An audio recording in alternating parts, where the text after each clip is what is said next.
Hi, everyone. Welcome to our latest episode of Knowledge Like Pivot, our podcast where we talk about everything synthetic labor, hyper automation, digital transformation. And today we've got Gary Smith joining us once again here from Knowledge Lake. Gary, nice to see you. Yeah, very nice to see you too, Pam. I'm excited to be back with you. Awesome. So, Gary, since we launched synthetic labor a few months ago, we've been talking about it in various ways. We've been giving examples of it. We've been talking about what the concept is. And in different ways, we want to make sure that it resonates with our listeners. Recently, I've heard you refer to it with regards to the three R's. Can you explain what Yeah. you mean by the three R's? What are they? What does that mean? Yeah. Thanks, Pam. It's a great question. This is such a difficult topic because we're not really. I think we get looked at like so many other products out there. It's a software product, right? And there is so much depth to what we're doing. We're changing the way organizations work, right? How they deliver their magical work product, whatever that is, to their customers for their customers' ultimate satisfaction, right?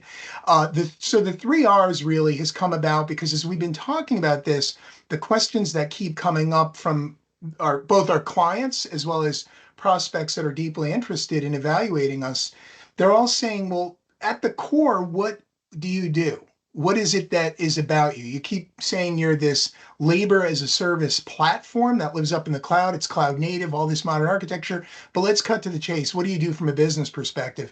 And really, the three R's, three things, right? It's reimagine, it's repatriate, and it's relief.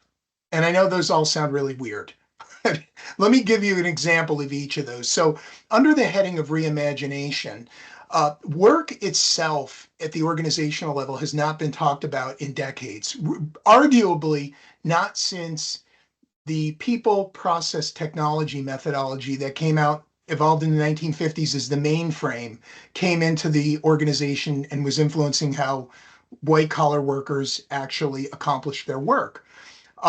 That needs to change now because as systems have grown up and become more and more capable, they've gone from just being something that serves a person to actually doing the work of a person. That's really at the core of synthetic labor. So reimagining the work the organization does in a way that is actually taking advantage of synthetic labor as a worker.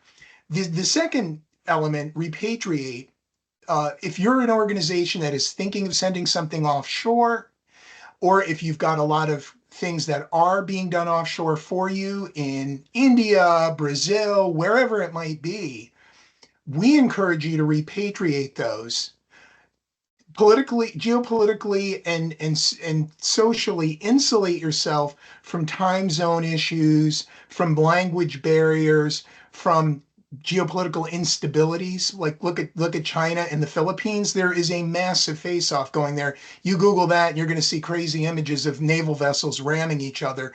Right? Take that risk Yeah. out of your business, bring it back in, put it in the cloud where it's replicated, backed up all over Microsoft's globe. Right? So that's the repatriation piece of it. And the third area is relief. One of the things that we are seeing more than we ever expected is AI is not making people's jobs easier. In fact, almost like I paid them to do so, but I didn't. The BBC had an article last week discussing this and some of the studies that are now coming out. And the problem is people are being asked to do more with AI, but they're also still being asked to do their old tasks. You have to hive Mhm. off the old work to get to the new work and the higher value add work for humans. So that's really what the three R's represent, right? It's that reimagine, repatriate, and relief to the human work source so that they can do the higher value add stuff and not burn out. That's great, Gary. I really think that it's a really clear way to define and describe what we mean by synthetic labor. So I think it makes a lot of sense. Now that you've described those three R's, what do you think is the best way for an organization to get started with synthetic labor and really take advantage of those three R's? That's the $1 million question, or maybe it's the multi billion dollar question, I think, Pam, right? There's there's a couple ways. Like when I think of this, there's a slide image that McKinsey had created, and it plays off of the riff of Maslow's hierarchy of needs, that old famous image that everybody's familiar with. Um, I like to think of it in the terms that McKinsey put out. They had five core elements, and of course you can't move to the next element unless the element before it has been completely satisfied and codified for the organization. And they build from the bottom up. And the first thing they build out is technology to augment human capability for continuous improvement. The Japanese would call it Kaizen, right? It's that continuous improvement of how you work. We are at that very foundational level. That is what our synthetic labor as a service actually provides, right? Then once you've satisfied that piece, the next step up is the actual systems to eliminate the waste and deliver value to shareholders. That's just a fastball up the middle for us at Knowledge Lake. Because what are we doing? We're eliminating work waste by realigning or a redivision of labor where it belongs. It doesn't all belong with the human anymore. It hasn't for a number of years now. You have a synthetic laborer that actually can do these things faster, far cheaper than any source of human labor anywhere on the planet, and way more accurately, right? You get work quality levels that are unachievable by human labor source. Those two bottom components free up the other five core elements of McKinsey's pyramid, right? The fact is you have to start there. And so I would advocate that you do that. And the way you do that is you change how you're portioning off work. You're you're going to see a very different looking org chart. There's just no way around it. Your org chart's going to look like it's got humans on it and synthetic workers. And that's going to cause confusion for the knowledge workers in your company and the management of those knowledge workers. Everybody's going to be frightened, and that has to be addressed. It doesn't mean that their job is going away necessarily. Yes, you may have whole chunks of work that have gone away and moved over to a synthetic laborer, but the human element is still greatly essential to everything that the mission of any organization has been established as, right? So when I view it's something where the way an organization will talk to Wall Street analysts about itself, or just talk to investors about itself, is they will begin to start talking about the fact that they are an organization of X number of people and Y number of synthetic workers.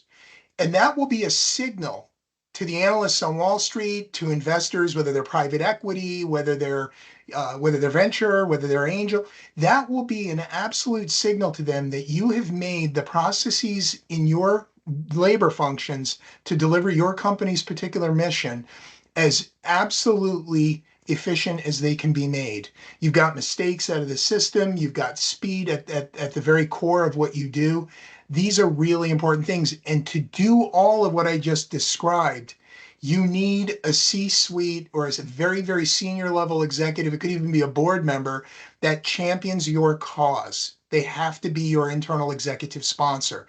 You're going to be asking for things like that change work in such a way that HR is going to need to be involved. And these aren't difficult things, but you have to have a sponsor helping you do it. There's a cultural shift that occurs there. And you have to go, the last piece, you have to go beyond thinking of what we used to talk about, Pam, in the old days when you and I were in the RPA world, Yeah. which was the last generation, right? That thinking about use cases it's a dead end. You're not shifting away something that maybe Mary or Ann or Fred is working on and giving them back a half an hour in their day. You are shifting entire tranches of work out of a department so that department can focus on much higher value add things, right?